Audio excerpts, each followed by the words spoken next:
할렐루야. 오늘도 말씀을 사모하여 예배의 자리로 나오신 우리 성도님들, 여러분의 삶과 가정 위에 주님의 크신 은혜가 풍성하게 넘쳐나기를 주님의 이름으로 축원합니다. 3월 18일 수요일 수요 예배 말씀입니다. 오늘은 시편 3편의 말씀으로 다시 부르는 은혜의 노래라는 제목으로 함께 은혜를 나누도록 하겠습니다. 말씀을 위해 함께 기도드리겠습니다. 우리의 걸음을 인도하시는 하나님, 이 시간 세상의 여러 소식들을 향한 저희의 마음을 잠시 닫고 주님의 음성에만 귀 기울이길 원합니다. 오늘 들려주시는 말씀이 남은 한 주간을 살아갈 든든한 힘과 위로가 되게 하여 주시옵소서. 답답했던 마음은 풀어주시고 걱정하던 일들 앞에서는 주님의 지혜를 얻게 하사 주님이 주시는 참된 평안과 안식을 누리는 복된 시간 되게 하여 주시옵소서. 예수님의 이름으로 감사하며 기도드립니다. 아멘. 네, 우리 성도님들, 우리가 세상을 살아가다 보면 참으로 많은 고난과 마주하게 됩니다. 아무런 잘못도 없이 사람들의 오해와 억측 때문에 억울하게 당하는 그런 고난도 있고요. 또 이유를 알 수 없는 고난의 순간들도 있죠. 그런데 우리의 지난 삶을 가만히 뒤돌아보면 사실 나의 어리석은 선택, 또 욕심, 그리고 나의 죄악 때문에 비롯된 고난이 훨씬 많았다라는 것을 깨닫게 됩니다. 그때 참 내가 그러지 말았어야 했는데, 내가 왜 그런 어리석은 선택을 했을까? 내가 왜 그런 말을 내뱉었을까? 하면서 참 후회하는 순간들이 우리 인생에는 참으로 많다라는 것이죠.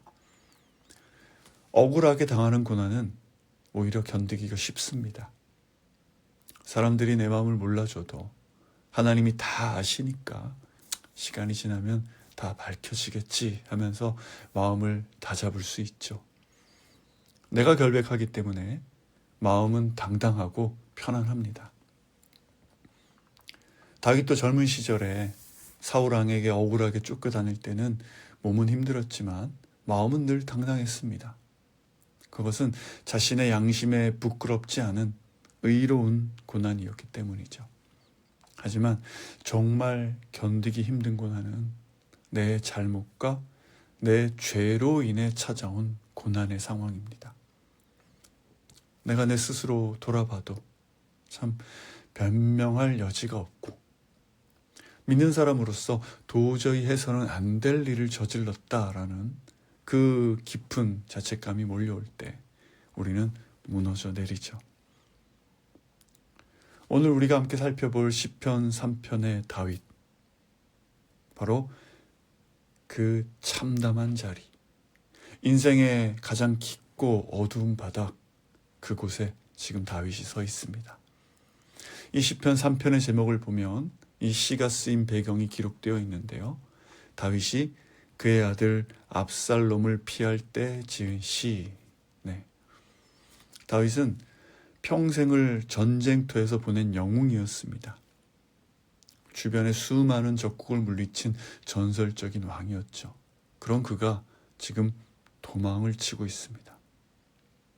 그 이유가 적군 때문도 아니고 정치적 경쟁자 때문도 아닌 자신이 그토록 사랑했던 친아들 압살롬이 아버지를 죽이고 왕이 되겠다며 반역을 일으켰기 때문입니다.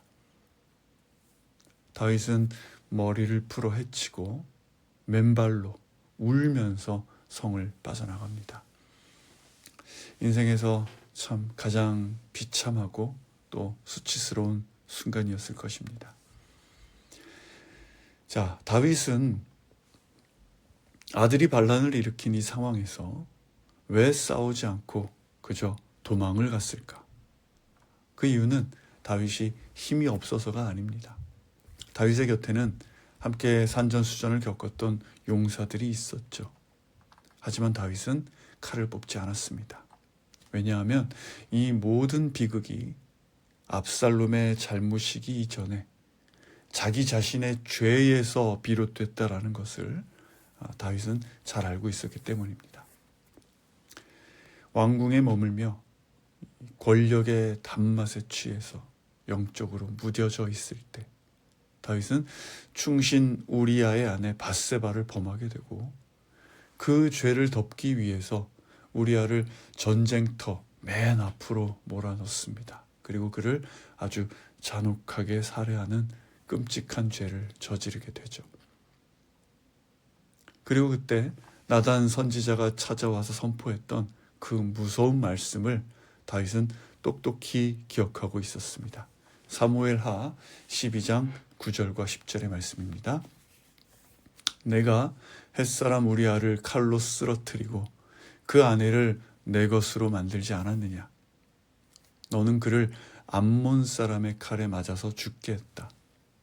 그러니 그 칼이 내 집에서 결코 떠나지 않을 것이다. 네. 그 끔찍한 죄악의 씨앗이 자라다 장남 암논이 이복 여동생 다말을 범하고 이에 분노한 압살롬이 형 암논을 죽이는 그런 왕실의 비극으로 이어지게 되죠. 다윗은 자신의 그 죄책감 때문에 자녀들의 그 악행 앞에서도 아무런 훈계도 징계도 하지 못했습니다. 결국 그의 묵인과 영적인 침체가 아들의 반역이라고 하는 그 칼날이 되어서 자신의 목을 지금 겨누게 된 것이죠. 다윗은 압살롬이 두려웠던 것이 아니라 이 모든 상황을 초래한 자신의 죄가 너무나 무겁고 아팠던 것입니다. 이 참담한 심정으로 다윗은 1절과 2절에서 이렇게 부르짖습니다. 여호와여, 내게는 적들이 어찌 이리 많습니까? 나를 거스르고 맞서는 사람들이 많습니다. 많은 사람들이 나를 두고 그는 하나님께 구원을 얻지 못한다라고 말합니다. 네. 여기서 다윗은 많다라는 말을 3번이나 반복하고 있는데요. 압살롬을 따르는 그 반역의 무리가 많았고 다윗을 죽이려고 달려오는 군대가 많았습니다. 그런데 대적이 많아봐야 얼마나 많겠습니까? 지금 다윗이 많다라고 이렇게 부르짖는 것은 단순히 군대의 숫자를 말하는 것이 아닙니다. 다윗이 뼈저리게 깨달은 것은 나를 치는 적들이 많은 것이 아니라 내 안에 하나님을 거역한 죄가 참으로 많다라는 그 끔찍한 사실이었습니다. 다윗은 지금 자기의 죄를 철저하게 고백하고 있는 것입니다. 하나님, 압살롬이 반란을 일으킨 것이 나를 따르던 수많은 백성들이 다 돌아선 것이 그 많던 나의 충신들이 다 돌아서고 지금 나를 치는 것은 결국 내 죄가 너무 많기 때문입니다. 이렇게 인정하고 고백하고 있는 것이죠. 우리가 참된 하나님의 사람이라면 이 사실을 깨달아야 합니다. 우리는 내 죄로 인한 고난 앞에서 핑계대지 말고 회개하며 기도해야 한다는 것이죠. 하나님, 내 죄가 이렇게 많습니다. 저는 이토록 부족하고 부패한 사람입니다. 라고 내 죄를 철저히 인정하는 것이 필요한 것입니다. 지금 다윗은 그렇게 고백하고 있는 것이죠. 하나님, 대적이 이토록 많고 나를 치는 자가 많습니다. 수많은 사람들이 나를 대적합니다. 이 모든 것이 결국 내 죄 때문입니다. 다윗은 지금 이 위급한 상황을 어쩌면 좋겠습니까? 라고 묻는 것이 아닙니다. 하나님, 내 안에 있는 이 많은 죄를 어찌하면 좋겠습니까? 라고 통곡하며 고백하고 있는 것이죠. 세상 사람들은 궁지에 몰린 이 다윗을 보며 수군거립니다. 이제 다윗은 끝났다. 저렇게 죄를 지었으니 하나님도 그를 버리셨다. 그는 하나님께 구원받지 못한다라고 말하죠. 자, 이것이 세상의 논리고 우리가 흔히 말하는 인과응보의 법칙, 그렇게 표현할 수 있겠습니다. 그리고 마귀는 이런 기회를 놓치지 않고 우리 귓가에 또 우리 마음에 이렇게 속삭이죠. 너같이 죄 많은 인간이 무슨 하나님의 자녀냐? 너는 끝났다. 이런 차가운 비난과 정죄의 화살이 다윗을 향해 지금 쏟아지고 있습니다. 성도님들, 우리도 이럴 때가 있지 않습니까? 내 잘못으로 무너졌을 때 주변 사람들의 그 싸늘한 시선과 내 내면의 그 죄책감 때문에 나는 이제 끝났구나. 하나님도 나를 포기하셨을 거야 하면서 다 포기하고 주저앉아 있을 때가 있다라는 것이죠. 그러나 복음의 진리는 세상의 논리와는 다릅니다. 세상은 죄가 많으니까 구원받지 못한다라고 말하지만 예수님은 의인을 부르러 오신 것이 아니라 죄인을 불러 회개시키러 이 땅에 오셨습니다. 내가 아무리 흠이 많고 더럽고 또 씻을 수 없는 죄악투성이라 할지라도 그 바닥에 내가 엎드려서 나의 이 많고 많은 죄를 있는 그대로 인정하고 회개할 때 하나님은 다시금 우리를 안아주시는 줄로 믿습니다.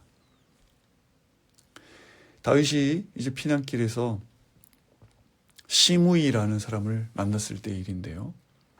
사울의 친족이었던 그 시므이는 도망가는 다윗을 향해 돌을 던지면서 피를 흘린 자여, 비루한 자여, 가거라 하면서 저주와 모욕을 퍼붓죠. 그때 다윗의 곁을 지키던 그 호위대장 아비새가 그를 죽이려고 했지만 다윗은 그를 막아섭니다. 왜 그랬습니까?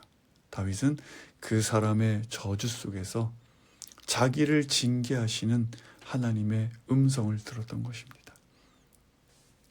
다윗은 자신의 처지를 변명하거나 억울해하지 않았죠.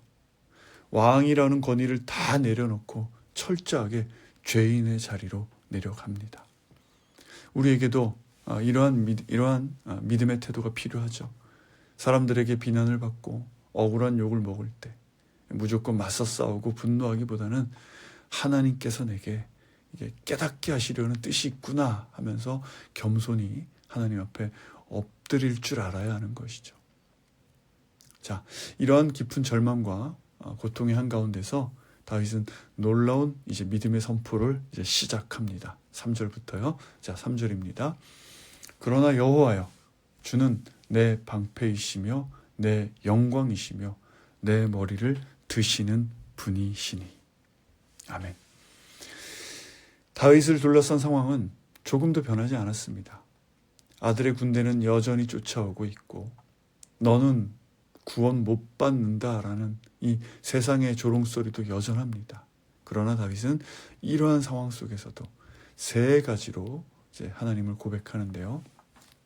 첫 번째는 주는 나의 방패라고 고백합니다. 여기서 말하는 방패는 병사의 그 온몸을 사방에서 완벽하게 감싸서 보호해주는 이런 거대한 대형 방패를 뜻하는 것인데요. 나의 어떤 착한 행동이나 내 의로움이 나를 지켜주는 방패가 아니라는 것이죠. 다윗은 수많은 대적들에게 둘러싸여서 죽을 위기에 처해 있지만 동시에 하나님의 은혜의 방패가 자신을 사방으로 완벽하게 감싸고 있다라는 사실을 믿음의 눈으로 보았던 것입니다. 둘째는 다윗은 주는 나의 영광이시오라고 고백합니다. 다윗은 영광의 상징이었던 그 화려한 왕관도 권력도 다 잃어버렸습니다. 사람들의 눈에 이제 다윗은 모든 영광을 빼앗긴 패배자일 뿐입니다. 그러나 아무것도 남지 않은 그 절망의 자리에서 다윗은 선포합니다. 하나님, 세상 사람들이 내 모든 것을 다 빼앗아 가도 하나님 한 분만이 나의 결코 빼앗길 수 없는 진짜 영광입니다 라고 고백하는 것이죠. 세 번째는요, 주는 나의 머리를 드시는 분이라고 고백합니다. 그 지독한 죄책감과 아들의 반역으로 인한 그 수치심 때문에 다윗의 고개는 땅을 향해 꺾여 있었죠. 주위의 어떤 사람들의 어떤 위로로도 들 수 없었던 그 절망의 머리를 하나님께서 친히 다가오셔서 자비롭고 강하신 그 손으로 부드럽게 들어 올려주신다라는 그런 고백입니다. 다윗아, 네가 비록 죄를 짓고 고난을 당하지만 내가 너를 용서했다. 너는 여전히 나의 사랑하는 자녀다. 고개를 들어 나를 보아라. 이렇게 말씀하시는 하나님의 사랑을 지금 고백하고 있는 것이죠. 그리고 4절에서 그는 이렇게 기도합니다. 4절입니다. 내가 여호와께 큰 소리로 부르짖을 때 주의 거룩한 산에서 내게 반드시 응답해 주십니다. 자신이 지은 죄 때문에 도망치는 이 신세에 무슨 기도가 나오고 무슨 응답이 있겠습니까마는 다윗은 기도하는 사람이었다라는 것이죠. 평소에 말씀으로 훈련되고 일상 속에서 하나님과의 깊은 이런 교제가 있던 사람은 이 순간에도 기도가 나오는 것이죠. 다윗은 피난을 떠날 때 제사장들이 하나님의 언약궤를 메고 따라오려고 하자 그것을 예루살렘으로 돌려보냅니다. 언약궤를 어떤 부적처럼 또는 자신의 권력을 유지하기 위한 도구로 쓰지 않겠다라는 그런 뜻이죠. 그리고 그 물리적인 언약궤가 내 곁에 없을지라도 내가 있는 이 광야의 한복판에서라도 내가 부르짖을 때 하나님은 나의 기도를 들으시고 응답하신다라는 그 확신이 있었던 것입니다. 이 확신으로 다윗은 이렇게 5절에서 고백합니다. 5절입니다. 내가 누워 잠들었다 깨어나는 것은 여호와께서 나를 붙드시는 것이니. 네. 여러분, 밤에 누워서 자고 아침에 깨는 것은 대단한 일이 아닌 또 평범한 일상 같지만 지금 다윗의 상황은 아들이 칼을 들고 쫓아오는 상황입니다. 언제 암살자가 들이닥칠지 모르는 그런 광야에서의 두려운 밤입니다. 수치심, 죄책감, 분노와 억울함 때문에 잠이 오지 않는 그런 상황이죠. 그런데 다윗은 잠을 잡니다. 그리고 아침에 다시 깨어납니다. 하나님께서 그를 안아주시고 또 붙들고 계심을 온전히 믿었기 때문이죠. 응답이 아직 눈앞에 보이지 않아도 이미 응답받은 사람처럼, 문제가 해결된 사람처럼 평안히 누워 자는 것입니다. 여러분들, 여러분의 배우자가 운전하는 차, 그 조수석에서 여러분이 편안하게 잠을 잘 때 있으시잖아요. 그것은 무엇입니까? 운전자를 향한 신뢰의 표현이죠. 다윗은 내 인생에 말하자면 운전대를 쥐고 계신 하나님을 전적으로 신뢰했기 때문에 그 두려운 밤에도 깊은 잠을 잘 수 있었던 것입니다. 그리고 아침에 눈을 떴을 때 깨달은 것이죠. 내가 살아 숨 쉬며 일어난 것은 내가 강해서가 아니라 하나님께서 밤새 나를 지키시고 붙드셨기 때문이구나. 오늘 하루도 나에게 생명을 주신 것은 사명을 다해서 살아내라는 하나님의 뜻이구나. 네, 그걸 알았던 것입니다. 그리고 여기서 나를 붙드시는 것이니, 이것에 쓰인 그 히브리어 단어는 무거운 것을 밑에서 단단히 떠받쳐 지탱해 준다, 이런 뜻이 있습니다. 다윗은 자신의 생명과 자신의 미래가 자기가 밤새 눈 감지 못하고 불안해하며 노력하는 그런 것에 달려있는 것이 아니라는 것을 깨달은 것이죠.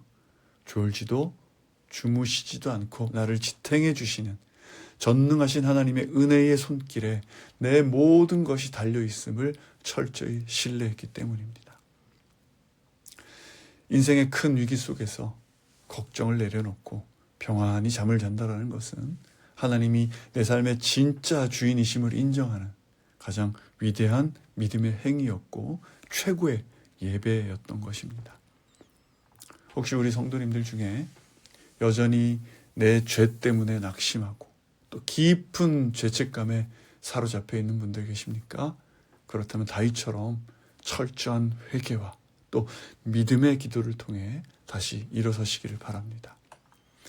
성경에 나오는 위대한 인물들을 한번 보시죠. 사도 바울은 초대교회 스데반 집사를 잔인하게 죽이는데 동참했던 사람입니다. 베드로는 어떻습니까? 자기가 살겠다고 예수님을 3번이나 저주하고 부인했던 그런 비겁한 사람이었죠. 인간적인 생각으로는 그들이 지은 그 무거운 죄를 생각하면 그들은 평생 골방에 숨어서 죄책감에 시달리면서 살아야 마땅합니다. 하지만 그들은 그렇게 살지 않았죠. 자격 없는 자신들을 덮어주시는 하나님의 그 무조건적인 사랑과 놀라운 구원의 계획을 그들은 확신했던 것입니다. 그래서 자신들의 부끄러운 과거에도 불구하고 당당하게 일어나서 하나님께 위대하게 쓰임받는 삶을 살았던 것이죠. 물론 죄를 짓고도 회개 없이 뻔뻔하게 사는 것, 그것은 안 되죠. 하지만 철저하게 회개한 후에도 마귀의 그 속삭임, 속임수에 넘어가서 여전히 낙심하고 좌절만 하고 있다면 하나님께서는 우리를 통해 아무 일도 하실 수가 없는 것입니다. 이런 은혜를 체험한 다윗이 이제 담대하게 6절에서 선포합니다. 6절입니다. 수많은 사람들이 나를 거슬러 둘러싼다 해도 내가 두려워하지 않겠습니다. 네. 조금 전까지 나의 대적이 어찌 그리 많은지요 라고 했던 다윗이 이제는 수많은 사람들이 나를 둘러싸도 두렵지 않다라고 고백하고 있죠. 상황은 단 하나도 바뀐 것이 없습니다. 여전히 그는 도망자고 적들은 그를 쫓고 있죠. 하지만 그의 내면이 변했습니다. 말씀을 기억했으며 하나님이 그와 함께 하심을 확신했던 것이죠. 세상이 아무리 크고 두려워 보여도 내 안에 계신 하나님이 세상보다 훨씬 더 크다라는 것을 깨달았기 때문입니다. 문제의 크기보다 하나님의 크심을 바라볼 때 두려움을 이길 수 있는 것이죠. 그리고 다윗은 7절에서 이렇게 외칩니다. 여호와여 일어나소서. 내 하나님이여 나를 건지소서. 주께서 내 모든 원수들의 턱을 치시고 악인들의 일을 부숴주소서. 다윗의 기도는 점잖지 않죠. 솔직하고 거칠기까지 합니다. 이것이 아버지 품에 안긴 자녀의 특권입니다. 거룩한 척, 괜찮은 척 포장할 필요가 없는 것이죠. 마음속에 있는 억울함, 분노, 두려움, 수치심 있는 그대로 아버지께 쏟아 놓는 것입니다. 하나님, 저를 괴롭히는 저 악한 자들의 기세를 꺾어 주십시오. 저들의 입을 다물게 해주십시오. 하나님은 우리의 이런 정직한 기도 기뻐 받으시죠. 자, 이제 말씀 맺겠습니다. 다윗은 마지막 8절에서 모든 승리의 결론을 이렇게 선포합니다. 8절입니다. 구원이 여호와께 있사오니 주의 백성에게 복을 내리소서. 구원은 오직 하나님께만 속해 있습니다. 우리의 구원은 나의 도덕적 깨끗함이나 종교적인 열심에 달려있지 않습니다. 오직 자격 없는 나를 위해 모든 것을 내어주신 십자가의 은혜만이 나를 살리고 나를 구원하시는 줄로 믿습니다. 네, 오늘 밤 집으로 돌아가셔서 잠자리 누우실 때 이렇게 한번 저를 따라서 기도해 보시죠. 하나님, 내 삶에는 여전히 아프고 억울한 문제가 많습니다. 내 안에는 여전히 부끄러운 죄악이 있습니다. 천만인이 진을 친 것처럼 제 현실은 두렵습니다. 그러나 주님, 예수 그리스도가 나의 방패시요 나의 영광이시며 수치심에 꺾인 내 머리를 들어 올려주시는 분임을 믿습니다. 내 인생의 결론은 내 능력이 아니라 십자가 은혜에 달려있음을 굳게 믿고 이 모든 문제의 짐을 주님께 맡겨드린 채 오늘 밤 저는 주님의 품 안에 평안히 잠을 자겠습니다. 네. 이런 믿음의 기도를 통해 그 정죄, 두려움 여러분 이기고 하나님의 놀라운 안식과 승리를 매일의 삶 속에서 풍성하게 누리며 살아가시기를 예수님의 이름으로 간절히 축원합니다. 아멘. 기도하겠습니다. 사랑과 은혜의 아버지 하나님, 다윗의 그 많은 죄악이 바로 저의 죄이며 내 힘으로 내 인생의 주인이 되려 했던 저희의 교만과 어리석음이었음을 깊이 회개합니다. 긍휼히 보시고 용서하여 주시옵소서. 이제는 주님이 나의 유일한 방패이시며 참된 영광이심을 굳게 붙잡게 하여 주시옵소서. 상황은 변하지 않고 천만인이 우리를 애워싸며 위협할지라도 하나님의 은혜를 철저히 신뢰하게 하여 주시옵소서. 모든 무거운 짐과 염려를 주님 앞에 내려놓고 주님의 따뜻한 날개 아래서 평안히 눕고자 하는 은혜를 오늘 우리에게 허락하여 주시옵소서. 예수님의 이름으로 감사하며 기도드립니다. 아멘.